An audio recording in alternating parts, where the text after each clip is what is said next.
and they're amazed that we produce that. So, I mean, yes, we have the brochures, we have the general information about the community, the videos, and that's good, and you must have that. Sure. It's entertaining. But you know what? You remember we sat down with one individual, and they were looking at a development opportunity, and she said, "So tell me why I should invest in San Angelo." And we started kind of hemming and hawing, and never really been asked that question. Mm-hmm. Well, that's what set me on a mission is in addition to looking at the data is, okay, what data sets do I need to put together to already have that question answered for when we get asked next time? You put yourself in her position. Yeah.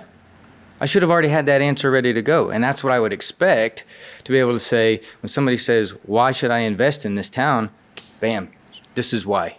Look at these 6 pieces of information. That was the same conversation where they said, we know you've got a good school system, we know you've got loyal employees, we know you've got good neighborhoods, we know you've got great golf courses.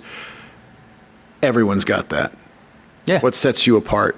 And so what I came up with... At a corporate level. Yeah, exactly. And so aside from the relationship piece, it goes back to my comment of they want to see growth data, right? So in that conversation, they want to see, is your GDP growing? Well, guess what? San Angelo's GDP is $9.6 billion, and it's growing at a 3.5% year over year over the last 10 years.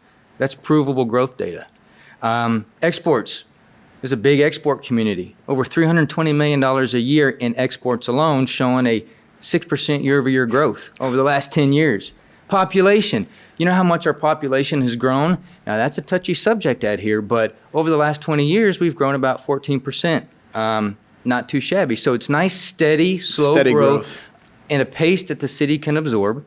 And a lot of people have talked about San Angelo just being a retirement community. That's kind of what it was, and that's kind of what it is. And then I love doing this. I love asking them, what do you think our median age is out here? Nobody knows.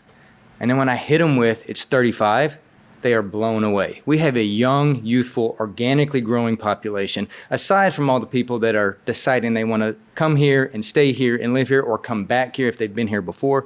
But 35, nobody would have guessed that. And that doesn't count all the students at Goodfellow. Right. Nor does it count the students at ASU. Exactly. Let's say we include Goodfellow students and ASU students, what's our median age? Goes below 35. It goes below 35. By 33, Sure. 32. Yeah. Very young population. Yep. Young population that is churning out. I mean, most youngsters, very entrepreneurial, very business-minded, family-minded, not retirement-minded. Yeah. And then the last couple things that the businesses want to know is, what does it cost me to do business here, and what's the cost of living? Because if the cost of living is no good, I'm not going to be able to get any of my workers that want to follow me to come work there. That's right. Right? So cost of living, we're 4% lower than the national average.